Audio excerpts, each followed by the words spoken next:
பசங்களுக்கு school leave விட்டாச்சு. Farm house வந்திருக்கோம். என்ன சமைச்சிருக்கேன்னு பார்க்காம லஞ்சுக்கு குக்கர்ல சூப்பரான எஸ்ஜேஎல் அரிசி சாப்பாடை குக் பண்ணியாச்சு. இது பாருங்க, சமையான வரி கத்திரிக்காய் போட்ட கருப்பு நண்டு குழம்பு. இது கொத்தமல்லி கருவேப்பிள்ளை மசாலாஸ் போடப்பட்ட முட்டை பொடிமாஸ் ஆத்தியரா. செம்மையா சமைச்சிருக்கு பாருங்க.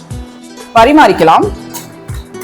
பூ மாதிரி அப்படியே உதிருது இந்த எஸ்ஜேஎல் சாப்பாடு. எனக்கு ரொம்ப பிடிக்கும். நண்டு குழம்ப சர்வ் பண்ணலாம், கத்திரிக்காவோட சர்வ் பண்ணலாம். கொடுக்கு நண்டு கத்திரிக்காய் சூப்பரா இருக்கே. குழம்ப ஊற்றுவோம். முட்டை பொடி மாஸ்.